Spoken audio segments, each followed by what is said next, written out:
general, brief understanding of the oldest living culture in the world. Before we begin, I'd like to say, if you have anything you want me to read about, please leave it in the comments or message me on Twitter. That's the social media which I am most active on. Thank you so much for watching. If you're new, feel free to subscribe. And thank you so much. Let's read, because I'm super ready to learn more about the subject. Where we left off, we were talking about the variations of terminology. Now we're moving to the term black and blackfella, which are like terms within the subsection of Aboriginal identity, Australian Aboriginal identity. So let's get into it. The term black has been used to refer to Aboriginal Australians since European settlement, while originally related to skin colour and often used pejoratively.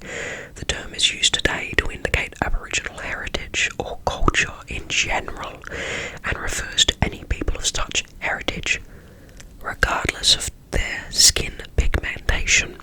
So it's a little bit different to you over in the US if you're over there and you call people black. In that, of course, there's the idea of black culture in America, but it's much more, I think, heavy here. The black means, if you're referring to an Indigenous Australians, that's their heritage. This is partly because there was a period of history where European colonisers tried to actually breed out the Indigenous Australians by selectively choosing matches to make sure the skin pigmentation went away, and also,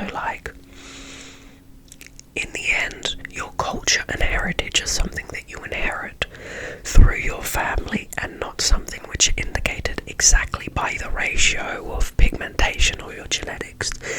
And so, it's something that you identify as and are raised in an environment in. And that's one of the reasons why in the Australian census you have to self-identify as an Indigenous Australian or Torres Strait Islander. Anyway, that's a little ramble or rant, but something that we talk about a fair amount in Australia. Okay, in the 70s, many Aboriginal activists such as Gary Foley proudly embraced the term black, and writer Kevin Gilbert's book from the time was entitled Living Black. The book included interviews with several members of the Aboriginal community, including Robert Chibangunga, reflecting on contemporary Aboriginal culture. Use of this term varies depending on the context, and its use needs care, as it may be termed inappropriate. The term black has sometimes caused confusion with African immigrants, which of course makes sense logically.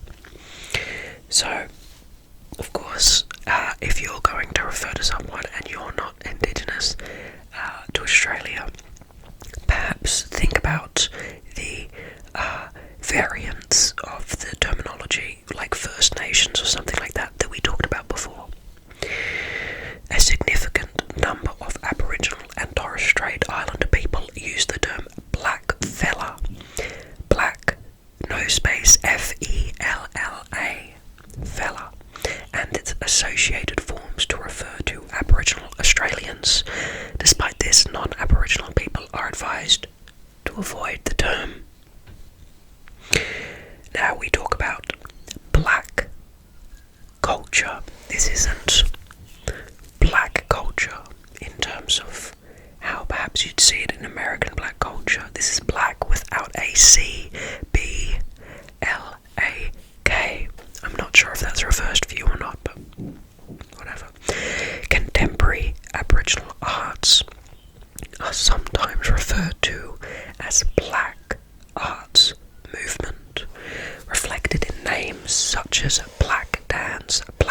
collective. The title of Thelma Plum's song and album, Better in Black, the Black and Bright Literary Festival in Melbourne, Black Dot Gallery, Black Markets and Black Cabaret. The use of black is part of a wider social movement as seen in terms such as Blacktivism and Black History Month. After the term was coined in 1991 by photographer and multimedia artist Destiny Deacon in an exhibition entitled Black Lick Me, using a spelling possibly appropriated from American hip-hop or rap.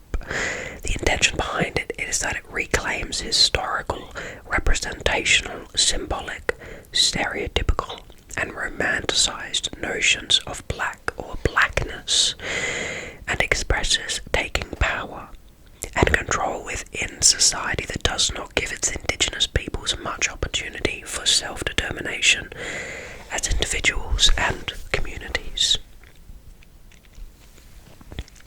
Deacon herself said that it was taking on its colonizer's language and flipping it on its head as an expression of authentic urban Aboriginal identity. So I guess it's change in spelling to represent a reformatted and reclaimed use of language to self-express and identify who the people are. Now let's go to regional groups. I'm not sure how specific this is going to get. If it's very specific, it could take a long time, so perhaps we'll see how long it takes. Aboriginal peoples of Australia are the various peoples indigenous to mainland Australia and associated islands, excluding the Torres Strait Islands. The broad term Aboriginal Australians includes many regional groups that may be identified under names based on local language, locality, or what they are called by neighbouring groups. Some communities, cultures, or groups may be inclusive of others and alter or overlap.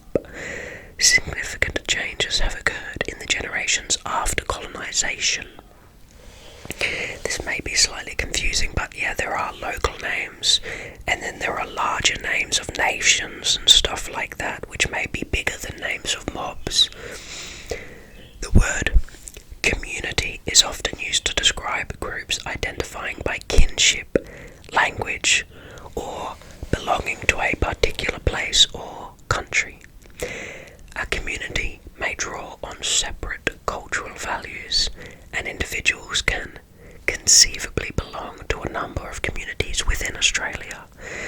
Identification within them may be adopted or rejected. An individual community may identify itself by many names, each of which can have alternative English spellings. The naming of peoples is complex and multi-layered, but a few examples are Anangu in northern South Australia and neighbouring parts of Western Australia and Northern Territory, and in Central Australia, Koori in New South Wales and Victoria. Aboriginal Victorians, Koori, variant pronunciation and spelling of Koori, in southeastern Queensland and some parts of New South Wales, of northern New South Wales. I'd like to also say that some of these names I've never seen before or heard pronounced aloud, and so I'm going based on my experience of how Indigenous Australian languages sound, but I may be completely wrong in my pronunciation of a lot of these, so I apologise for that. Muri, used in parts of Queensland and northern New South Wales where specific collections names are not used. There are the Tiwi people of the Tiwi Islands off of NT and Palawa in Tasmania. The largest Aboriginal communities, the Pitjantjatjara, the Arrant, the Lurija and the Warlpiri, are all from Central Australia. Throughout the history of the continent, there have been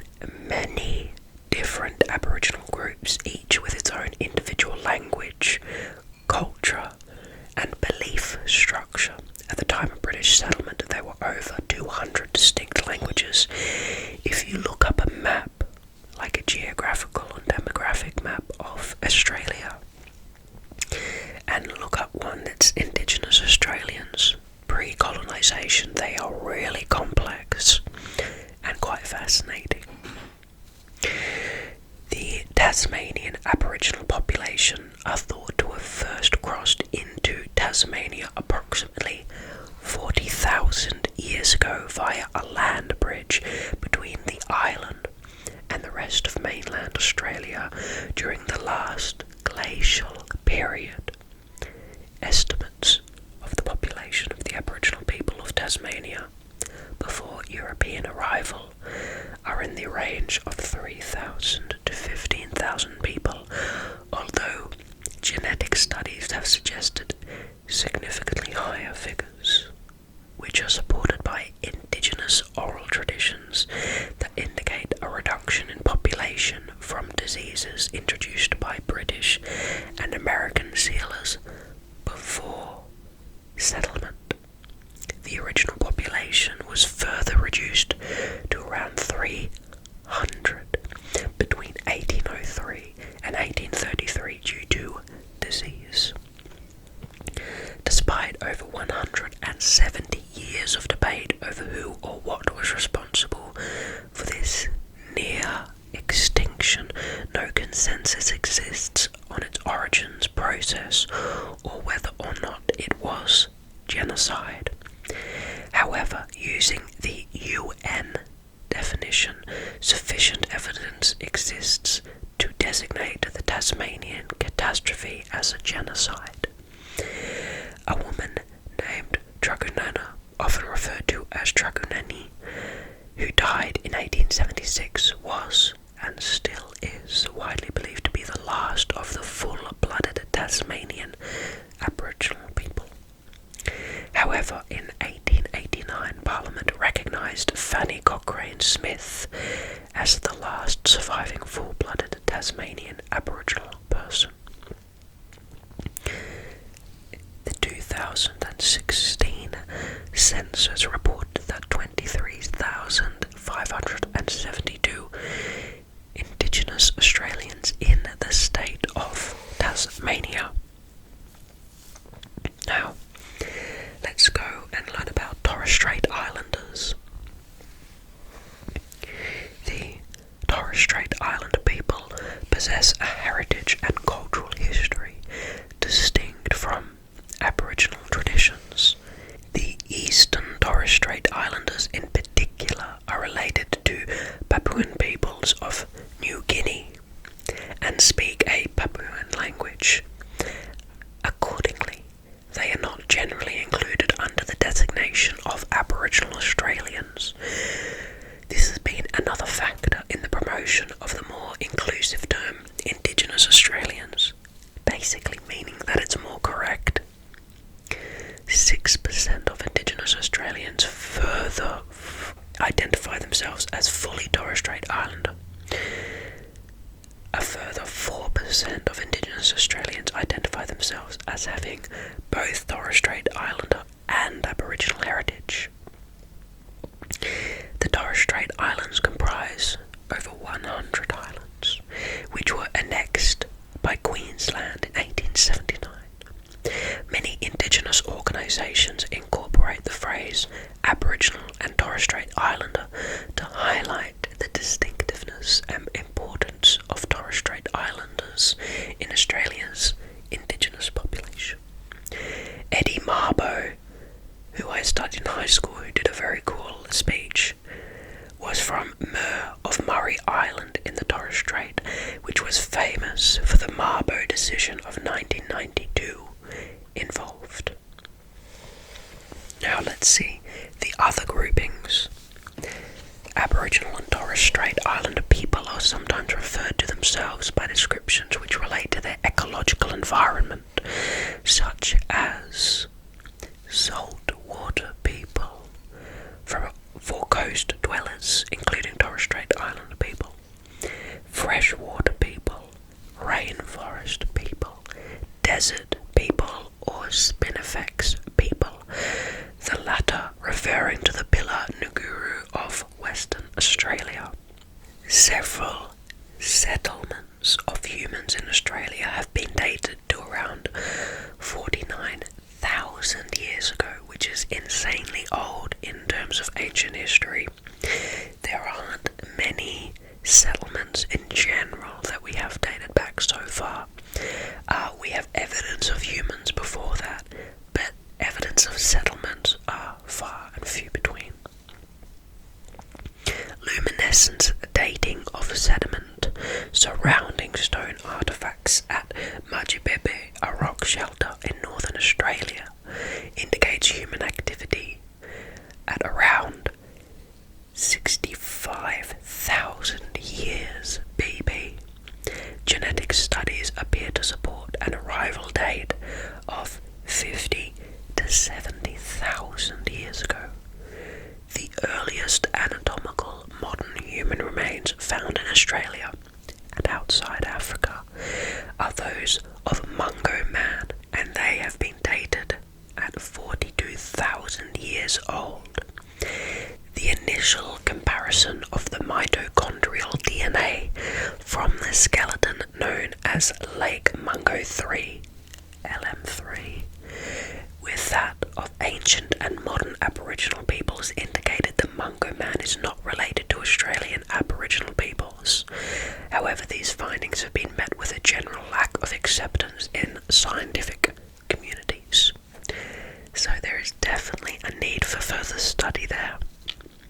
The sequence has been criticised as there has been no independent testing, and it has been suggested that the results may be due to posthumous modification and thermal degradation of the DNA. Although the contested results seemed to indicate that Mungo Man may have been an extinct subspecies that diverged before the most recent common ancestor of contemporary humans. The administrative body for the Mungo National Park believes the present-day local Aboriginal peoples are descended from the Lake Mungo remains. Independent DNA testing is unlikely, as the Indigenous custodians are not expected to allow further invasive investigations. It is generally believed that Aboriginal people are the descendants of a single migration into the continent, a people that split from the first modern human populations to leave Africa 64,000 to 75,000 years ago, although others support an earlier theory that there were 3 waves of migration, most likely island hopping by boat during periods of low sea levels.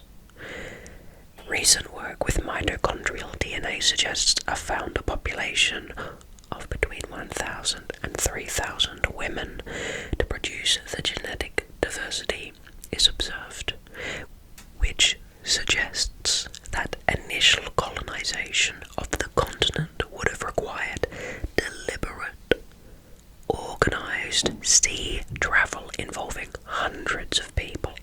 Aboriginal people seem to have lived a long time in the same environment as the now extinct Australian megafauna.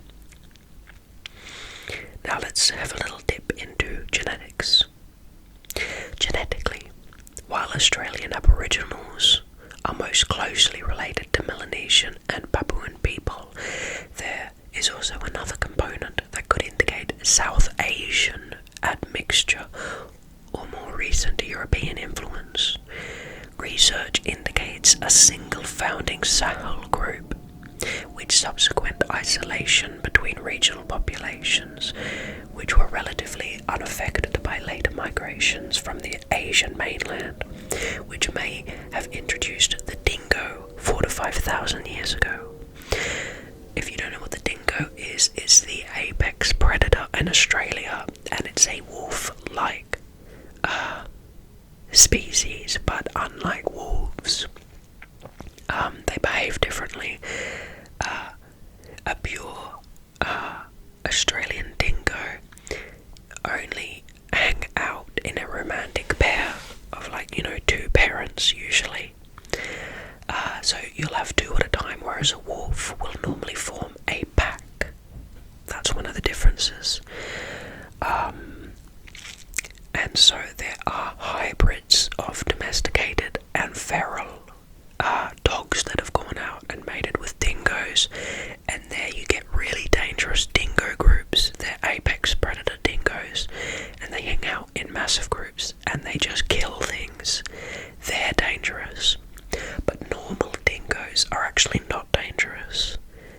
that's one of the interesting differences. Okay, the research also suggests a divergence from the Papuan people of New Guinea and the Manmuan people of the Philippines. About 32,000 years ago, with a rapid population expansion about 5,000 years ago. A 2011 genetic study found evidence that the Aboriginal and Papuan and Mamnua peoples carry some of the alleles associated with the Denisovan peoples of Asia.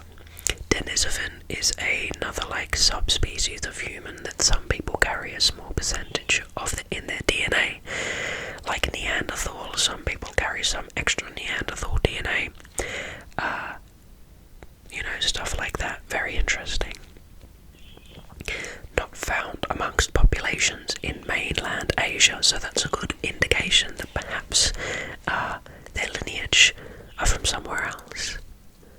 Suggesting that modern and archaic humans interbred in Asia approximately 44,000 years ago, before Australia separated from New Guinea and the migration to Australia.